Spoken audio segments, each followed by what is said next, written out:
Hi hello welcome to my new channel Insta learning.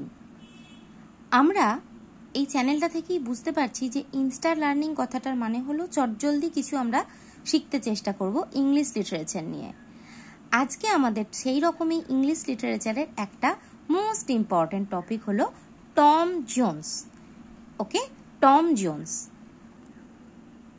দেখো আজকের যে টপিক টম জোন্স, এটা হলো একটা 18th সেঞ্চুরির খুব বিখ্যাত একটা নোভেল, যেটা লিখেছিলেন হেনরি ফিল্ডিং 1749 খ্রিস্টাব্দে।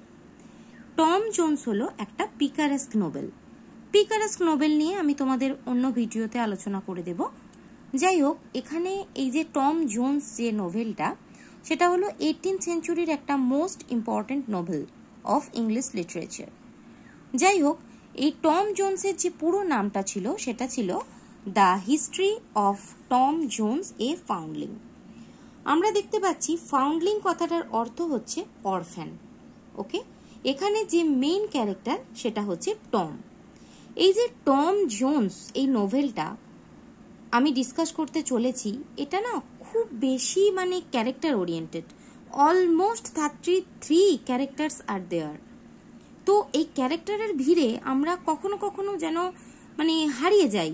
সেই জন্য আমি নিজের মতন করে একটা ক্যারেক্টার লিস্ট বা জিস্ট এখানে তৈরি করেছি তোমাদের শুধুমাত্র বোঝার জন্য। কারণ আমাদের পরীক্ষায় ভালো নাম্বার পেতে গেলে একটা 500 to 600 ওয়ার্ডসের সামারি তো লিখতেই হবে। সেই কারণে আমি তোমাদের সাথে আগে ক্যারেক্টারের পরিচয় করিয়ে দিতে চাই। এখানে যে সমস্ত ক্যারেক্টার রয়েছে তার মধ্যে ইম্পর্টেন্ট একটা ক্যারেক্টার তো টম। টমই হলো এখানকার মেন একটা ক্যারেক্টার। টম ভীষণ একটা কাইন্ড হার্টেড ছেলে, বাট তার একটাই প্রবলেম কি, যে সে বিভিন্ন সময় বিভিন্ন লাভ অ্যাফেয়ারে জড়িয়ে যায়। যাই হোক, এখানে যে মেন ক্যারেক্টার দেখতে পাচ্ছি সেটা হচ্ছে square, Mister Square Allworthy. Mister Square Allworthy কিরকম পার্সন ছিল? ইনি ছিলেন এজেড, ইনি খুব এজেড ছিলেন এবং for business going to London. তিনি কি করেছিলেন? লন্ডনে গিয়েছিলেন কিসের জন্য? For business. And after come back he saw a baby on his bed. এবং কাম ব্যাক করার পরে সে কি করেছিল? তা একটা বেবিকে তার বিছানায় শুয়ে থাকতে দেখেছিল। Next character Mrs Debra. Debra কি ছিলেন? তার বাড়ির সার্ভেন্ট ছিল। এরপর আসা যাক জেনি জোন্স, যিনিও কিন্তু সার্ভেন্ট ছিলেন, কিন্তু পেশায় তিনি একজন স্কুল টিচার ছিলেন। এরপর হলো ব্রিজেট আলর্দি। ব্রিজেট আলর্দি কে ছিলেন? তার সিস্টার ছিলেন, যিনি ছিলেন আনম্যারিড। ওকে, এরপর দেখো আমি এটা বোঝানোর জন্য একবারে নিজের মতন করে একটা বানিয়েছি ছক, যেটা হচ্ছে এই যে ব্রিজেট আলর্দি, এর সাথে কি ছিল? ক্যাপ্টেন বিলফিলের একটা লাভ অ্যাফেয়ার ছিল। ক্যাপ্টেন বিলফিলের সাথে ব্রিজেট আলর্দি কিন্তু বিয়ে হয়নি, বাট তাদের একটা বয় বা একটা ছেলে হয়েছিল। ঠিক আছে, ছেলেটার নাম কি ছিল? মাস্টার বিলফিল। বুঝতে পারছো, ছেলেটার নাম ছিল মাস্টার বিলফিল। তাহলে মাস্টার বিলফিল কার ছেলে ছিল? ব্রিজেট আলর্দি। আর ক্যাপ্টেন বিলফিলের বাচ্চা ছিল বা বেবি ছিল মাস্টার বিলফিল। কিন্তু সে সেটাকে পরিচয় দিতে বা প্রকাশ করতে চায়নি এই রিলেশনটা। এই মাস্টার বিলফিল আর টম এই দুজনকে সামলানোর জন্য তাদের দুটো টিউটরের কথা এখানে উল্লেখ করা হয়েছে। দুটো টিউটরের গল্প উল্লেখ করা হয়েছে। এরপর দেখো ব্ল্যাক জর্জ। ব্ল্যাক জর্জ কি ছিল? ব্ল্যাক জর্জও ছিল খুব ফ্রেন্ডলি এবং ছিল খুব সার্ভেন্ট ছিল। টমের সাথে কিন্তু তার একটা খুব ফ্রেন্ডলি বিহেভিয়ার ছিল। আসলে টম কিন্তু ভীষণ কাইন্ড হার্টেড, একটা খুব ভালো বিহেভিয়ার করতো সবার সাথে, ভীষণ ফ্রেন্ডলি একটা ছেলে ছিল। ব্ল্যাক জর্জের মলি যেটা ক্যারেক্টার ছিল এখানে, মলি হচ্ছে ব্ল্যাক জর্জের মেয়ে।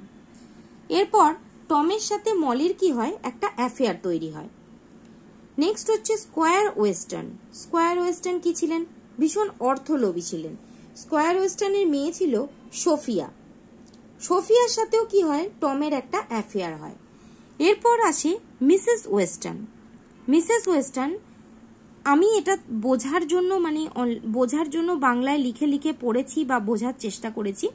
আমি এটাই তোমাদের সাথে শেয়ার করছি যেটা আমি নিজে পড়েছি, যাতে বুঝতে সুবিধা হয়। পরীক্ষা দিতে যাওয়ার আগে যতটুকু বোঝার চেষ্টা করছি আমরা। যাই হোক, এখানে আমরা যেটা দেখেছি সেটা হচ্ছে মিসেস ওয়েস্টন ছিলেন ভীষণ অর্থলোভী। তারা চাইতো কি মাস্টার বিলফিলের সাথে সোফিয়ার বিয়ে দিতে। এরপর একদিন কি হয়, মিস্টার আলর্দি অসুস্থ হয়ে যায়। তিনি সবাইকে তার সমস্ত সম্পত্তি ভাগ করে দিতে চান, টমকেও অনেকটা দেন, বাট টমের মন খুব খারাপ হয় এবং সে চলে যায়। তারপর কি হয়, তারপর হঠাৎ করে মিস্টার আলর্দি সুস্থ হয়ে যান এবং এই খবর পেয়ে টম ভীষণ খুশি হয়ে মদ্যপান করে ও নাচতে থাকে। এরপর মাস্টার বিলফিল মিস্টার আলর্দিকে সব সময় ভুল বোঝাতো টমের নামে। তারপর কি হয়, সে টম জোন্সকে বাড়ি থেকে বের করে দেয়। But Sophia loves Tom, Sophia কিন্তু টমকে খুব ভালোবাসতো। তারপর কি হয়, Tom wents to village to his friend Partridge. প্যাট্রিজের সাথে কি হয়, টম একটা ভিলেজে চলে যায়। সেখানে গিয়ে তার জেনি জোন্স বলে একজনের সাথে পরিচয় হয়। জেনি জোন্স আর মিসেস ওয়াটার্স দুজনে কিন্তু সেমই পার্সন। ওকে, জেনি জোন্স আর মিসেস ওয়াটার্স হচ্ছে সেম পার্সন। এরপরে কি হয়, কিছু ঘটনার পরে Tom Jones went to London. Tom Jones went to Mrs Miller. Mrs মিলারের কাছে কোথায় যায়, লন্ডনে যায়। কার সাথে যায়, যে with his friend Partridge. Mrs মিলারের একটা মেয়ে ছিল, তার নাম ন্যান্সি। ন্যান্সির সাথেও কি হয়, একটা রিলেশন হয়ে যায়, টমের একটা রিলেশন হয়ে যায়। এইসবের পর কি হয়, টমকে প্রিজনে নিয়ে যাওয়া হয়। অলর্দি তার বিষয়ে জানতে পারেন যে সে আসলে তার বোন ব্রিজেটের সন্তান। শেষে অলর্দি কি জানতে পারলেন, যে টম জানতে পারলেন যে টম আসলে কি তার বোন ব্রিজেটের সন্তান। তাহলে টম তার সত্যি ভাগনা হয়ে গেল এবং তিনি তার সম্পত্তির বেশ কিছু অংশ তাকে লিখে দিলেন। এরপর সোফিয়ার বাবাও তার বিয়েতে রাজি হয়ে গেল এবং একটা হ্যাপি এন্ডিং হয়ে গেল। এখানে যেটা বলার, খুব সংক্ষিপ্তভাবে, টমের দেখো 4টে রিলেশন হয়ে গিয়েছিল। টমের সাথে মলির রিলেশন হয়েছিল, টমের সাথে সোফিয়ার রিলেশন হয়েছিল, টমের সাথে ন্যান্সির হয়েছিল এবং টমের সাথে লেডি ব্যালাস্টনের রিলেশন হয়েছিল। এতগুলো রিলেশনের পরেও টম কিন্তু ভীষণ কাইন্ড হার্টেড একটা মানুষ হিসেবে এখানে পোর্ট্রে করা হয়েছে। যাই হোক, এটা ছিল ক্যারেক্টার্স আর মোটামুটি একটা সামারি অফ টম জোন্স। এরপর এটার দ্বারা আমি তোমাদেরকে শুধুমাত্র একটা ওভারঅল আইডিয়া দেওয়ার চেষ্টা করলাম যে টম জোন্সের কাহিনীটা কি ছিল। এই বলেই আমি আমার ভিডিওটা শেষ করলাম। তোমাদের যদি মনে হয় যে এই ভিডিওটা তোমাদের কোনো উপকারে লাগছে বা তোমরা কারোর সাথে শেয়ার করলে এটা তার উপকার হবে, তো তাকে শেয়ার করে দিও আর লাইক করতে ভুলো না। ওকে, চলো বাই।